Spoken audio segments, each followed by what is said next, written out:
Hello everyone, welcome to our new session of KCC tutorials. तर मुलांनो, आज आपण 9th स्टँडर्डच्या इंग्लिशच्या पुस्तकातील युनिट 3मधील फर्स्ट पोयम कोरोमंडल फिशर्स ही शिकणार आहोत. कोरोमंडल फिशर्स म्हणजे कोरोमंडलच्या कोळी बांधवांना उद्देशून ही कविता लिहिली आहे. ही कविता सरोजिनी नायडू यांनी लिहिली आहे. आपण आता ही कविता शिकणार आहोत. व्हिडिओ स्टार्ट करण्याआधी एक रिक्वेस्ट आहे की आपल्याला जर आमचे व्हिडिओज आवडत असतील, त्याचा फायदा होत असेल तर याला जास्तीत जास्त लाईक, शेअर व कमेंट करा आणि आमच्या चॅनलला सबस्क्राईब करा. चला तर मग सुरू करूयात आपली पोयम कोरोमंडल फिशर्स.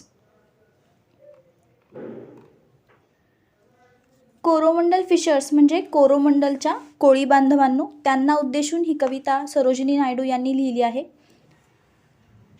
कोरोमंडलच्या कोळी बांधवांच्या आयुष्याबद्दल ही कविता आहे.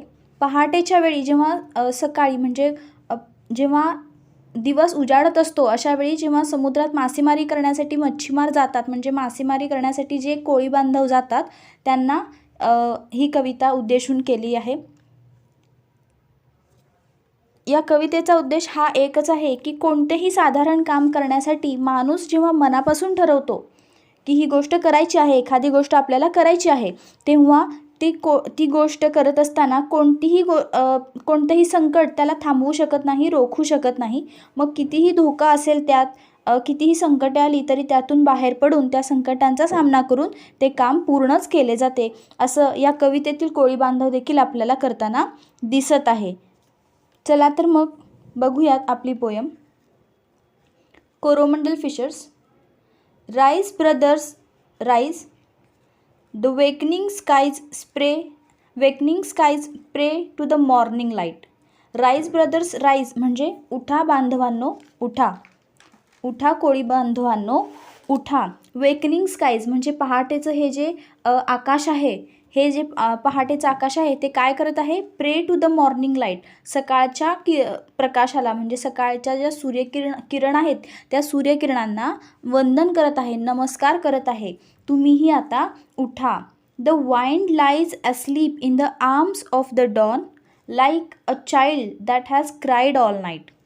वाइंड लाईज अस्लीप म्हणजे वारा हा शांतपणे आता झोपी गेला आहे. कुठे झोपी गेला आहे तो? In the arms of the dawn म्हणजे पहाटेच्या कुशीमध्ये झोपी गेला आहे. जसं की जणू like a child that has cried all night, जणू एखादा छोटासा मुलगा रात्रभर रडून कसा शांत झोपी जातो, त्या एखाद्या बालकाप्रमाणे, छोट्याशा मुलाप्रमाणे हा वारा रात्रभर गोंधळ करून रडून तो आता शांत झोपी गेला आहे. पहाटेच्या कुशीमध्ये हा वारा शांत झाला आहे. Come let us gather our nets from the shore and set our catamarans free.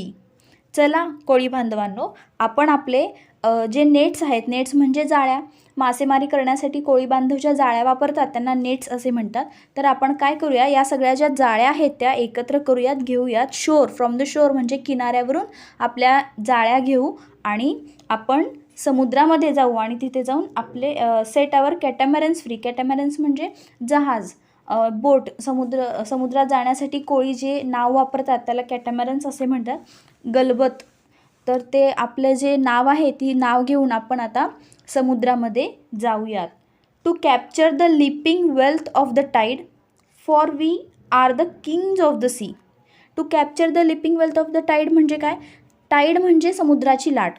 समुद्राच्या लाटेमध्ये ही जी लिपिंग वेल्थ आहे, लिपिंग वेल्थ म्हणजे समुद्रामध्ये असणारी अफाट संपत्ती, खूप जास्त प्रमाणात जी संपत्ती समुद्राने देऊ केलेली आहे, आपल्याला भरपूर दिलेली आहे, ती कॅप्चर करण्यासाठी. कोणती संपत्ती समुद्रामध्ये असते? मासेमारी करणाऱ्यांसाठी, जे कोळी आहेत त्यांच्यासाठी समुद्रातील संपत्ती म्हणजे काय? तर मासे. मासे ही कोळी बांधवांसाठी समुद्राने दिलेली अफाट संपत्ती आहे. काय म्हणतायत कवयित्री? ही जी संपत्ती आहे लाटांमधून येणारी, ती कॅप्चर करण्यासाठी, ती घेण्यासाठी आता आपण निघूयात. For we are the kings of the sea. आपण या समुद्राचे, या सागराचे राजे आहोत. त्याने दिलेली ही जी अफाट संपत्ती आहे ती आता आपण घेऊयात, असं कवयित्री म्हणतात. नो लॉंगर डिले म्हणजे आता आपण उशीर करायला नको. Let us hasten away in the track of the seagull's call. Seagull हा एक पक्षी आहे जो समुद्राच्या वरती म्हणजे त्या ठिकाणी तो फिरत असतो, तिथे उडत असतो. त्या पक्षाचं वास्तव्य जास्त तिथे असतं. सीगल हा पक्षी आपल्याला बोलवत आहे. आपण त्या पक्षाच्या बोलवण्याकडे लक्ष देऊयात आणि तो पक्षी ज्या दिशेने बोलवतो आहे त्या दिशेकडे आता आपण जाऊया. आता आपण उशीर करून चालणार नाही. लेटस हेस्टेन अवे म्हणजे आपण आता घाई केली पाहिजे. आपण आता पटपट निघालं पाहिजे. Let's hasten away in the track of the seagulls call. In the track of the seagulls call म्हणजे सीगल पक्षी ज्या दिशेने आपल्याला बोलवत आहे त्या ट्रॅकवरती, त्या दिशेने आपण आता गेले पाहिजे असं इथे कोळी बांधवांना सांगितलं आहे. The sea is our mother. समुद्र ही आपली माता आहे, जिने आपल्याला भरपूर अफाट संपत्ती दिली आहे. तिच्यावरतीच आपलं पालन पोषण होत आहे, तिच्यावरतीच आपलं जीवन चालू आहे, असं या अर्थाने समुद्राला माता असं म्हटलं गेलं आहे. Sea is our mother. The cloud is our brother. Cloud म्हणजे ढग हे आपले भाऊ आहेत, बंधू आहेत. का? कारण समुद्रामध्ये जात असताना क्लाउड म्हणजे ढगांच्या आधारे ढगांचं निरीक्षण करून कोळी बांधव त्यांच्या मासेमारीसाठी निघत असतात. The waves are our comrades all. आणि वेव्ज म्हणजे समुद्राच्या ज्या लाटा आहेत त्यांना वेव्ज असे म्हणतात. या समुद्राच्या लाटा आपल्या कॉम्रेड्स आहेत, म्हणजे आपल्याला साथ देणारे आहेत, आपले मित्र आहेत, आपले सोबती आहेत, साथीदार आहेत.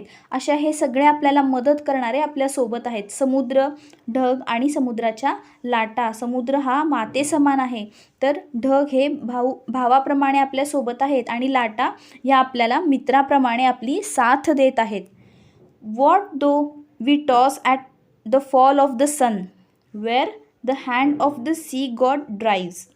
What though we toss at the fall of the sun म्हणजे फॉल ऑफ द सन, सूर्य मावळतीला गेला किंवा जरी सूर्यास्त झाला तोपर्यंत जरी आपण समुद्रामध्ये असलो, वी टॉस म्हणजे आपण समुद्रामध्ये काम करत असलो तरी असे काय होणार आहे.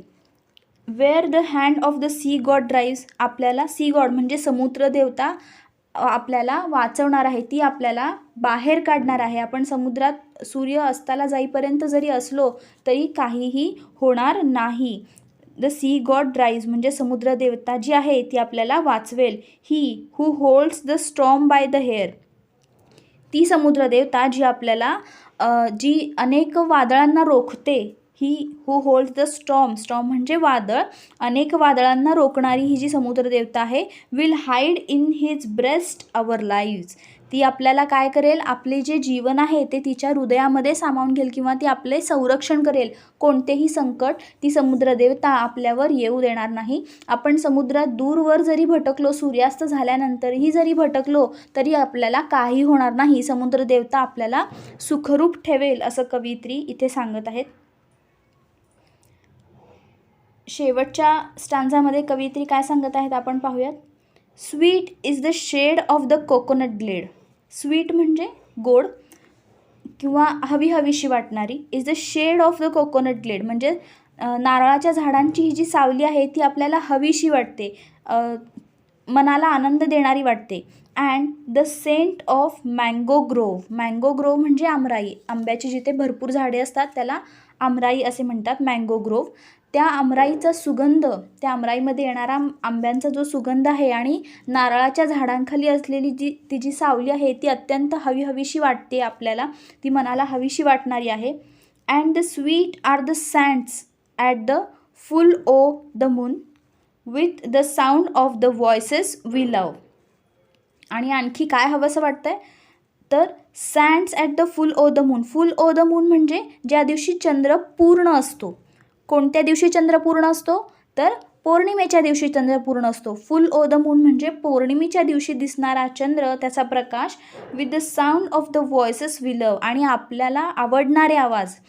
व्हॉइसेस वी लव म्हणजे आपल्याला हवेसे ऐकावेसे असे वाटणारे आवाज हे आपल्याला जास्त आवडतात, हवेसे वाटतात. जेव्हा पौर्णिमेची रात्र असते. At the sand and sweet are the sands म्हणजे त्या वाळूच्या किनाऱ्यावर, समुद्राच्या किनाऱ्यावरती वाळूमध्ये झोपल्यानंतर हे आपल्याला हवंसं वाटतं. काय तर चंद्राचा तो जो प्रकाश आहे तो आणि आपल्याला हवेसे वाटणारे आवाज हे ऐकावेसे आपल्याला वाटतात. पौर्णिमेच्या रात्री वाळूच्या किनाऱ्यावर त्या ऐकू येणारे आपल्याला आवडणारे आवाज आपल्याला पुन्हा पुन्हा ऐकावेसे वाटतात. बट स्वीटर, पण यापेक्षाही जास्त स्वीटर, इथे स्वीट दिलं आहे तर इथे स्वीटर दिलं आहे, पण यापेक्षाही जास्त काय हवं असं वाटतं. O brothers, the kiss of the spray and the dance of the wild foam's glee. Kiss of the spray म्हणजे समुद्राच्या लाटा जेव्हा उसळतात तेव्हा त्यातून उडणारे जे पाण्याचे शिंतोडे आहेत आणि ते शिंतोडे जेव्हा गालावरती येऊन पडतात, त्यांचे जे गालावरती चुंबन होते. And the dance of the wild foam's Glee, आणि समुद्राच्या लाटा जेव्हा फेसाळतात किंवा त्यांचा समुद्राच्या लाटांचा जेव्हा फेस होतो, तो फेस त्या फेसाचं नृत्य हे आपल्याला जास्त मनाला आवडणारं असतं, ते जास्त आवडतं असं कवयित्री इथे म्हणत आहेत. Row brothers row to the edge of the verge. Row brothers row to the edge of the verge. Edge of the verge म्हणजे ज्या ठिकाणी कडा आहे. कशाची कडा? तर समुद्र आणि where the low sky mates with the sea. समुद्र आणि आकाश जिथे एकमेकांना भिडतात किंवा एकमेकांना मिळतात, तिथंपर्यंत आपण आपली नाव घेऊन जाऊयात असं कवयित्री या शेवटच्या कडव्यामध्ये सांगत आहेत. माझ्या बंधूंनो, रो ब्रदर्स रो म्हणजे चला भावांनो, आपण आता आपली जी नाव आहे तिथंपर्यंत नेऊया जिथंपर्यंत आकाश आणि समुद्र एकमेकांना येऊन भेटतात. अशा ठिकाणी आपण आपली नाव घेऊन जाऊयात. तर अशा पद्धतीने ही कविता इथे संपलेली आहे. यातील वर्ड मिनिंग्स आता आपण पाहू.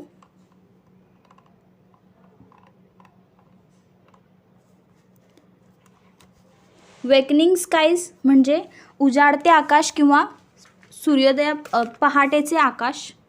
प्रे म्हणजे प्रार्थना करणे. डॉन म्हणजे पहाट. शोर म्हणजे किनारा, समुद्रकिनारा. कॅटमरन्स म्हणजे नावा किंवा गलबत. लिपिंग वेल्थ म्हणजे अफाट समुद्र संपत्ती. हॅस्टन म्हणजे घाई करणे. कॉम्रेड्स म्हणजे साथीदार, सोबती. ब्रेस्ट म्हणजे छाती, हृदय. कोकोनट ग्लेड म्हणजे नारळाच्या झाडांमध्ये असलेली जागा किंवा नारळाच्या झाडांची सावली. फोम्स ग्ली म्हणजे समुद्राच्या लाटांचा फेस जो नृत्य करत आहे तो. वर्ज म्हणजे किनारा.